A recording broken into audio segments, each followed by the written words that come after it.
Haia, Jimmy dwi, hanesydd a YouTuber, efo diddordeb mawr yn lle yn Gwerin Cymru.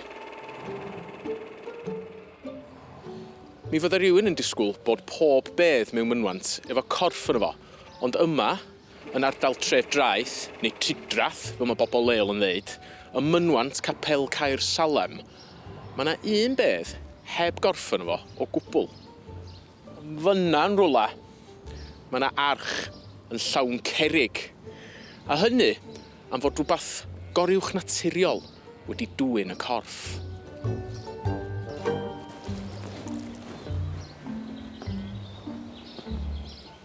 Yn fan hyn, ar fferm Dolrannog Isa, ar lithra mynydd Carningli, oedd hen ffarmwr yn byw, a doedd o ddim mor boi cliniaf, medda nhw. Mi oedd o hefyd yn gybydd. Hynny ydy, ddim yn licio gwario pres. A pan farwodd y ffarmwr, daeth cymdogion a'r teulu yma, fel oedd traddodiad, ista o gwmpas yr arch yn y tŷ mewn gola canwyll. Yr enw ar hyn oedd Gwyl Nos, traddodiad debyg i'r wake yn Iwerddon. Felly, ro'n nhw ddim yn ddigwyddiadau sobor iawn.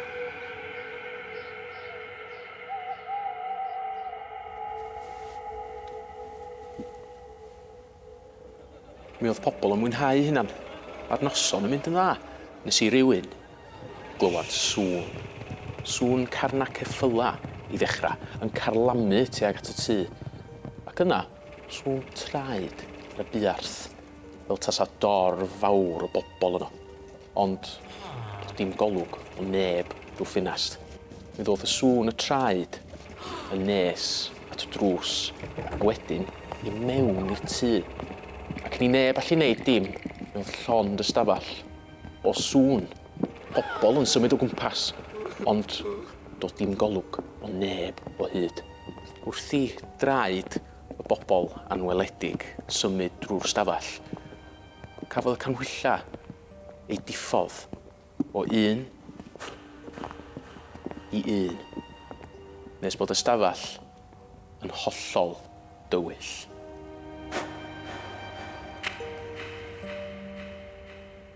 Yn ôl rhai, gwnaeth pawb adael y tŷ am bod nhw wedi dychryn, tra bod fersiwn arall o'r stori yn sôn I gryw'r Wyl Nos ceisio cynnar canwylla yn ôl yn syth. Dwi'n gwybod beth swn i'n neud, ond mae pawb yn cytuno ar ran nesa'r stori. Daeth sŵn y traed yn gadael y stafall, yn mynd allan drwy drws ac ar draws y buarth eto. Yna, clywodd pawb sŵn y ceffyla yn carlamu I ffwr. Ar ôl I bawb gynnar canwylla nôl, fe welodd nhw rhywbeth dychrynllyd. Mi oedd y corff wedi mynd ar arch yn wag. Roedd pawb yn siŵr fod y diafol neu ysbrydion drwg wedi mynd ar corff I ffwr, am fod yr hen ffarmwr yn ddyn mor annifyr. Ond ddim Wyl Nos ydy'r unig beth fyddai pobl yn neud ar ôl I rywun farw yn yr ardal yma. Roedd hirwen gŵd yn boblogaidd hefyd. Ar ôl I rywun farw, fydda pobl yn rhoi'r corff mewn amdo neu ddarn hir o ddefnydd gwyn. Wedyn, fydda nhw'n symud y corff at y lle tân ac yn estyn rhaff. Y cam nesa oedd gwthio'r pen y rhaff I fyny'r simdda a chlymu ar y corff. Mi fydda hannar y criw yn mynd allan, a hannar yn aros tu mewn. Ar ôl I bobl tu allan gweiddi, hirwen gŵd, mi fydda rhai tu mewn yn atab, chwarae'n barod. Wedyn, fydda'r corff yn cael ei lusgo I fyny'r simdda gyda rhaff, ac yna, yn cael ei ollwng yn ôl I lawr.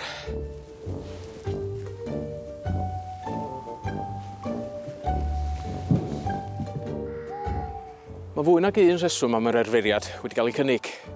Mae rhai yn credu fod o'n ffordd I atal mwy o farwolaetha yn y teulu, ac ambell un yn ei weld yn dim mwy na hwyl diniwad. Waeth be oedd y rheswm, dydy pobl Preseli ddim yn dal I gadw traddodiad yr hirwen gŵd, neu dyna'n be maen nhw'n dweud wrtha I beth bynnag.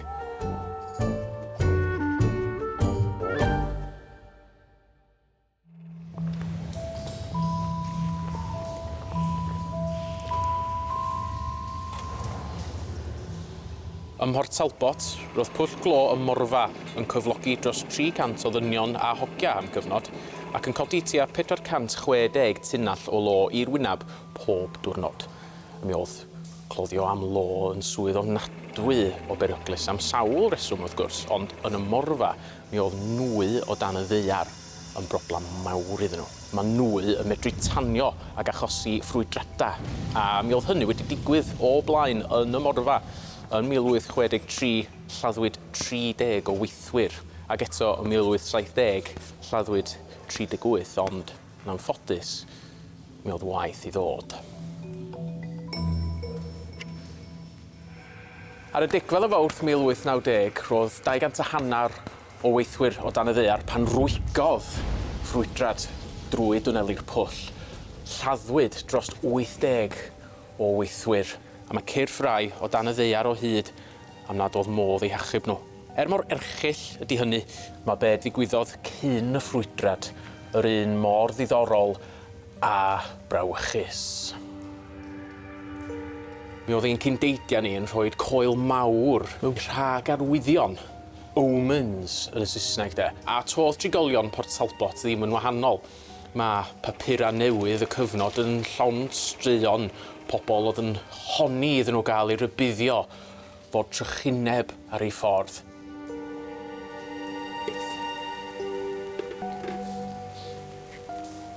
Oedd y gweithwyr wedi gweld a chlywed pethau. Pethau nath achosi rhai ohonyn nhw alw am archwiliad arbennig cyfrinachol bythefnos cyn y ffrwydrad. Ysbrydion, drychiolaetha, gafodd sawl ohonyn nhw freuddwydion drwg hefyd. Gwelwyd coloman wen yn hedfan uwch ben ceg y Pwll. Arwydd oedd wedi cael ei weld cyn y ffrwydrad yn 1870 hefyd. Gwelodd rhai gi coch yn rhydag trwy'r twneli. Roedd synnau od i'w glywed hefyd. Sŵn drysa yn cau ac yn agor heb bod neb o'i gwmpas nhw, a sŵn y ddaear yn syrthio i gau'r twneli ymhell cyn i hynny ddigwydd go iawn. Roedd ysbrydion pobl o gwmpas hefyd yn ôl y gweithwyr. Gwelodd rhai dyn gyfarwydd yn crwydro o'r twneli, ac yna sylweddoli eu bod nhw wedi gweld dyn oedd wedi marw yn barod. Oedd o wedi dŵad yn ôl i'n byd ni i rybuddio ei ffrindiau, neu estyn croeso i'r ochr arall. Gwelodd eraill ddyn diarth yn y lifft i waelod y pit, ond pan stopiodd y lifft, fe nath o ddiflannu. Be sy'n drist ydy bod rhai o'r bobl gafodd eu lladd mond newydd ddod yn ôl i'r gwaith, ar ôl aros adra am ddyddiau, am eu bod nhw'n coelio'r arwyddion ac yn meddwl bod trychineb ar fi'n digwydd. Mae sôn fod rhai gweithwyr wedi gadael y Pwll, nid ar achos y trychineb ei hun, ond am bod nhw'n teuru bod y lle'n llawn ysbrydion. Mewn byd lle mae perygl i rywun farw pob tro maen nhw'n mynd i'r gwaith, dim yn syndod fod marwolaeth yn rhan fawr o fywydau pobl. Neu fod nhw'n ceisio creu synwyr o'r byd o'i gwmpas nhw.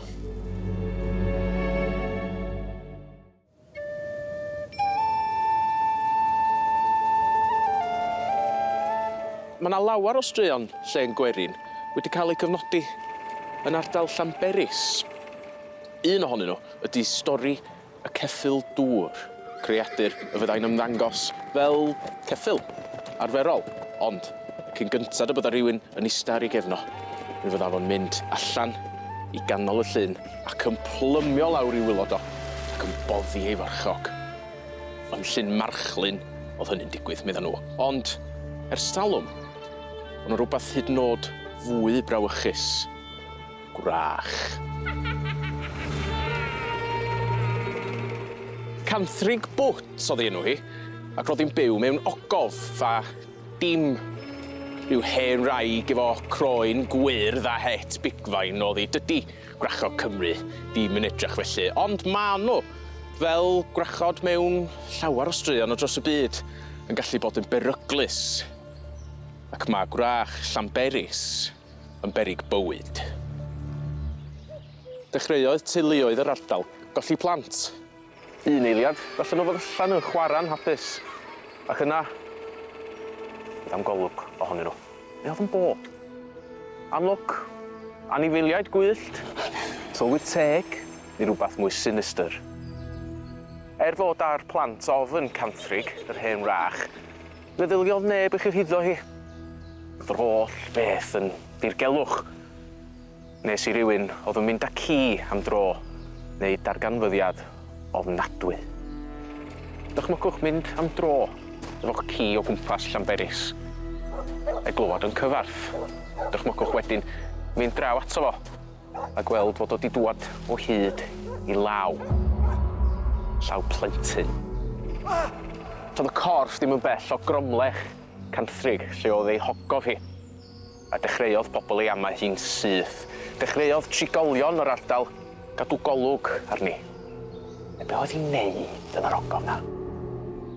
Yn y diwedd, aeth un o'r dynion lleol heibio ac wrth iddo fo sleifio nes at geg yr ogof.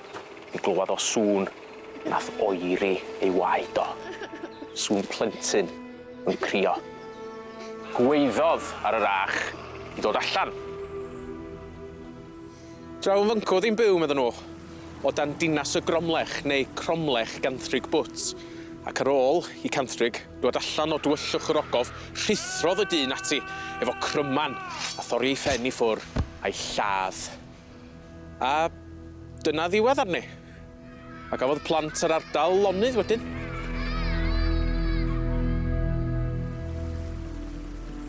Diwedd glo hapus? Wel, ia, ella. Ond mae'n bwysig meddwl, pam fod hen ferchaid annibynnol ar gyrion cymdeithas yn cael eu portreadu fel gwrachod a nifyr yng Nghymru a thu hwnt? Ond ydy? A beth sy'n fwyaf brawychus? Rhyw stori o wrach sy'n bita plant? Neu bod ofn a pharanoia cymuned yn gallu arwain at ladd yw hen ddynas bach diniwad.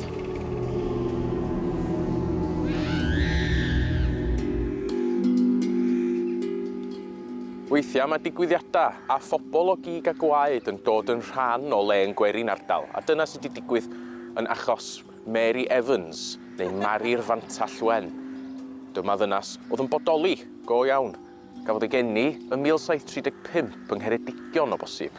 Yna nath i symud i Sir Fôn a wedyn i Sir Feirionydd ac bod hi'n crwydro ddi o gwmpas Ardudwy yn reit aml. Ond beth sy'n ddiddorol amdani ydy bod hi wedi arwain rhyw fath o gult neu sect efo hyd at 70 o bobl yn ei ddilyn hi. Oedd hi'n dweud fod hi wedi dyweddio efo Iesu Grist ac ar ôl hynny wedi ei briodi o. A gafodd hi a'i dilynwyr hyd yn oed neithiwr neu barti priodasol mewn tafandy i ddathlu. Cafodd yr enw Mari'r Fantall Wen am ei bod hi'n gwisgo mantell neu glogyn gwyn wedi ei wneud o wlanen. Mae oedd ei dilynwyr yn credu bod gen Mari rhyw bŵar ysbrydol a bod hi a Crist yn un. A felly bod dilyn Mari yr un peth â dilyn Iesu Grist.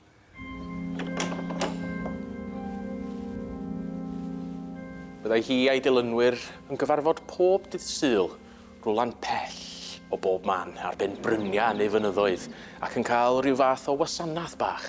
Mi fydda Mari yn darllen o'r Beibl a'r criw yn llafarganu neu'n gyd-adrodd yn uchel. Ac wedyn, yn dod lawr i ryw eglwys leol ac yn torri ar draws y gwasanaeth bob hyn a hyn. Ond oedd bob dim yn digon niwad a doedd cwlt Mari'r Fantall Wen ddim yn un sinister iawn fatha Taylor Mansons neu'r People's Temple oedd ganddi ddylanwad mawr ar ei dilynwyr. Un peth oedd Mari'n credu hefyd oedd nad oedd hi am farw ac oedd ei dilynwyr yn credu mor gryf yn hynny nes pan nath hi farw go iawn yn 1789. Nath nhw wrthod ei chladdu hi. O'n nhw'n disgwyl iddi effro. Nath hi ddim, wrth gwrs, ac yn y diwedd wrth rhaid i gwnstabl y plwy fyny bod Mari'n cael ei chladdu. A mi fod o'n poeni am iechyd pobl. Mi oedd ei chorff wedi dechrau pydru erbyn hynny, da chi'n gweld.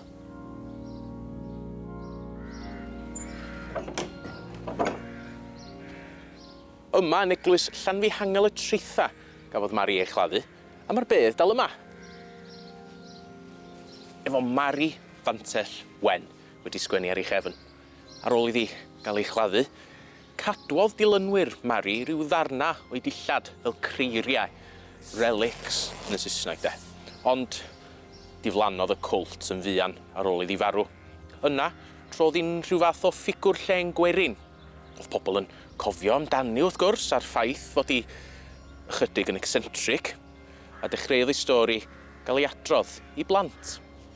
Yn y pen draw, trodd Mari'r fantall wen yn rhyw fath o fwgan neu fwgi bo, a ffordd o ddychryn plant.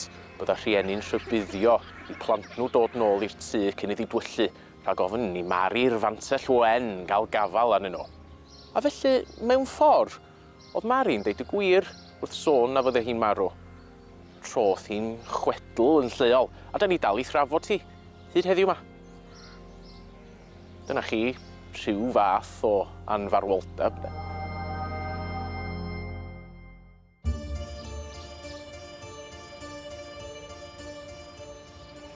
Mae Plas Bwganod yn adeilad eiconig, ac fod o waliau du a gwyn yma yn atgoffa rhywun o arddull adeiladu tuduraidd, concrit di'r tŷ yma wedi ei beintio i edrych yn debyg i hen dair ardal. Yn y 1840au adeiladwyd y plasty presennol gan Charles Hanbury Tracy a daeth y lle yn fwyaf enwog pan oedd y chwiorydd Davies yn byw yma.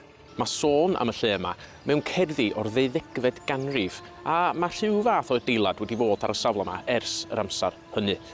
Dyma rwla sydd wedi weld llawer iawn o hanes, o fynd a dod ac o bobl.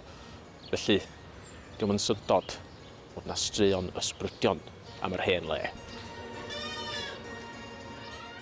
Does am printer ohonyn nhw yn Bwganod, gyda sawl tys dros y flynyddoedd yn honni iddyn nhw weld pob math o ddrychiolaethau yma.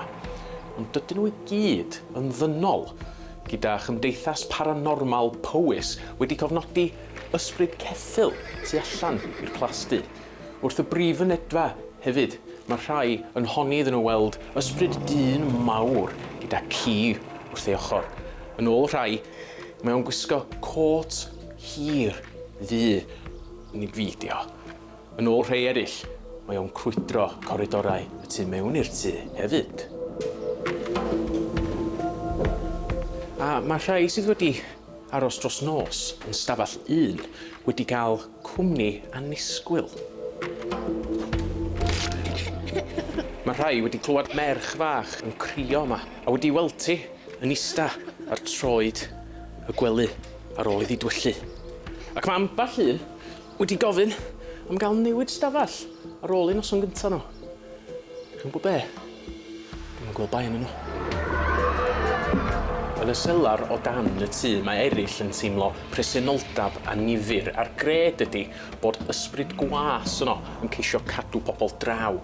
Mae cama i'w glwad trwy'r coridorau dywyll ac mae amball un hyd yn oed yn meddwl iddyn nhw teimlo rhywun yn ceisio i gwthio nhw. Weithiau, mae'r ysbryd yma yn ymddwyn fel poltergeist gan daflu pethau o gwmpas. Mae ambell ysbryd yn gysylltiedig gyda hanes penodol y tŷ hefyd yn ystod y rhyfel mawr a ath y chwiorydd Davies i gweithio mewn canteens yn Ffrainc ac yn ystod yr ail ryfel byd agorodd y ddwy ddrysa y plas a'i throi yn ysbyty. Dyna pam illa fod rhai yn honni iddyn nhw weld ysbryd dynas wedi gwisgo mewn glas, sef yr un lliw a gwisgoedd y nyrsys. Mae sôn hefyd fod ysbryd nyrs mewn un o'r stafelloedd gyda'i wynab i weld wrth un o'r ffenestri. Yn ôl rhai, nath hi neidio allan o ffenast uchel yn y tŷ ar ôl i'r milwr oedd hi'n ei garu farw. Mae rhai yn nodi hefyd fod y milwr ei hun i weld yn crwydro coridorau'r tŷ, chwilio amdani. Pam fod gymaint o blastau yn llawn ysbrydion? Am fod hen lefydd dyn nhw yn unig, neu os ar reswm arall? Mae un theori ddiddorol, sef bod perchnogion y tai yma yn dechrau straeon am Bwganod ac ysbrydion i greu rhyw fath o system ddiogelwch yn y dyddiau hynny lle oedd bobl yn ofergoelus. Am fod gen bobl ofn ysbrydion ac yn y blaen, bys nhw'n cadw draw a fydd yr holl drysorau y tu mewn yn saff. Ond, Di hynny ddim yn esbonio o'r oll llygad dystion chwaith.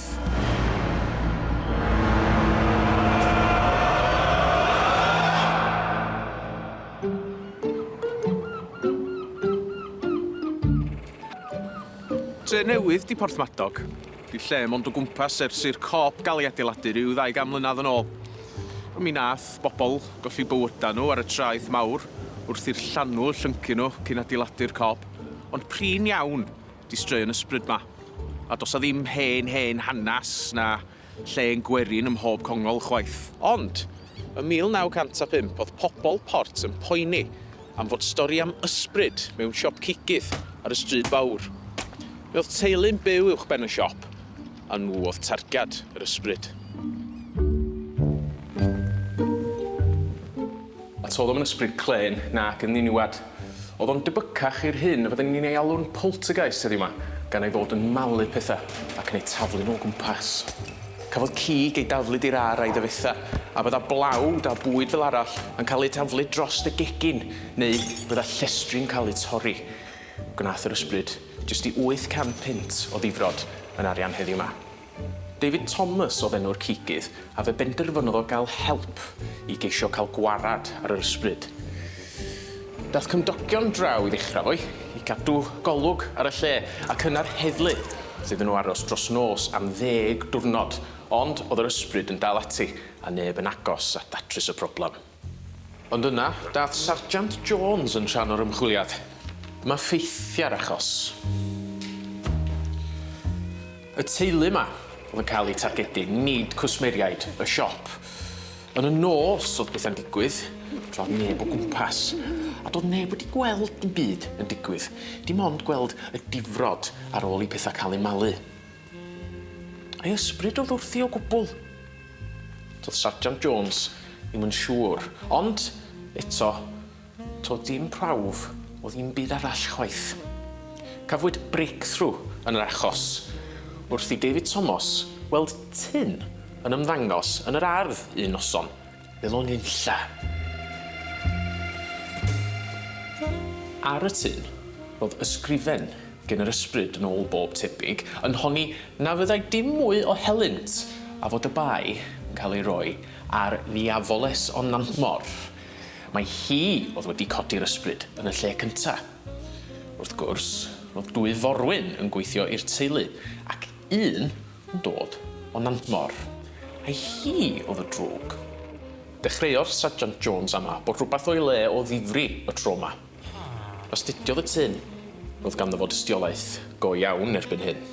Roedd o yn ama Morwyn, ond nid yr un o Nantmor, y llall o'r enw Mary Hughes. Felly, a Sergeant Jones i'r siop gyda llyfr nodiadau a gofyn i bawb ysgrifennu yn y llyfr. Mi nath o sôn y byddai o'n gyrru y sampla at arbenigwr mwyn cymharu gyda'r ysgrifen ar y tyn. Pan soniodd o am hyn wrth Mary, mi nath i dorri lawr a chyfadda na hi oedd yr ysbryd. Y hi nath o'r holl lanast a sgwennu ar y tyn efo pin gwallt cyn ei daflu i'r ar o ffinast yn to.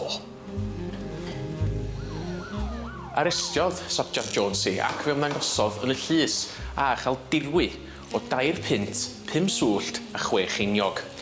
A cafodd Sergeant Jones gan moliaeth am ei waith ymchwil manwl gan y barnwr. Coeliwch neu beidio, nid Mary di'r unig un sydd wedi cael ei ddal yn chwarae ysbryd. Mae sawl achos tebyg dros Gymru o bobl o flaen ei well am ei fod nhw wedi ffigio'r gorywch naturiol. Pam dwch? Rhyw ffordd o ddial o gael gwarad o rwystredigaeth, sylw, ymryn o hwyl diniwad. Waeth be 'di rheswm, mae Sergeant Jones yn cynnig gwers bwysig i ni. Peidwch â choelio pob dim da chi'n weld, na i glwad.